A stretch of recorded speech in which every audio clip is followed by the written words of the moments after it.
This press conference just ended in the last couple of minutes. What did you take away from it that you thought was significant?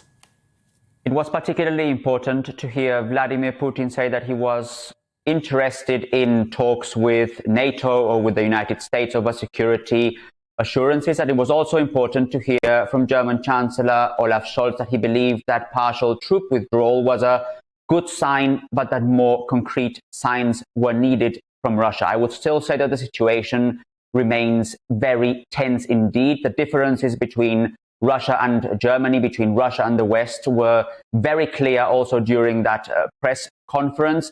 But there may be minor signs, minor points that could point towards first steps of de-escalation in this current situation. The German Chancellor once again stressed that he wants more channels of communication, that he believes in the possibility of finding a solution through diplomatic means.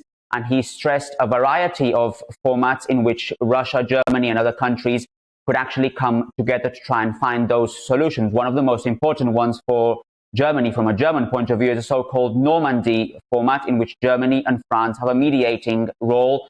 Russia and Ukraine also take part, and that's a format that has been going on for quite some years now, but ultimately stalled, and Germany and France are trying to revive.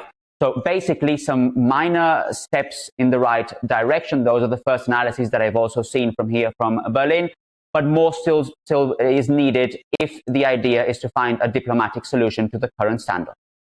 And there was questions, wasn't there, Thomas, as well, about Nord Stream 2, of course, this gas pipeline that goes from Russia directly to Germany, with Chancellor Scholz saying that he still wants to see energy supplies still function to Europe, irrespective of what happens.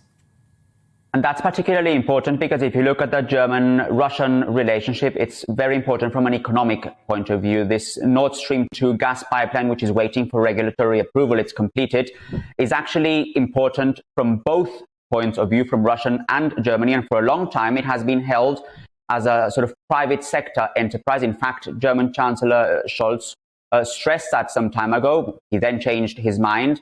And Vladimir Putin today also mentioned that no politics is involved there, that he sees it as an economic project altogether. But Nord Stream has become a very big problem for Germany. Some of Germany's closest allies, from the United States to European countries like Poland, believe not only that Nord Stream would give too much power to Russia, but that it could leave Europe vulnerable. And that's why Germany's allies have been pressing for Germany to have a clear stance that if Russia invades Ukraine, then Nord Stream would be stopped. It was interesting that only a few days ago, when Olaf Scholz visited Washington, it was actually Joe Biden who said those words. It was Joe Biden who said, if Russia invades, Nord Stream will not happen. And since then, pressure has been growing on Olaf Scholz to say something similar. Scholz has stressed that all options are on the table, that if Russia does take a step too far, then Germany will act in accordance with all of its allies, together with its allies imposing sanctions. But it has been a rather difficult proposal altogether for Scholz and for the German government to clearly state in plain words that Nord Stream would be stopped if Russia invades Ukraine.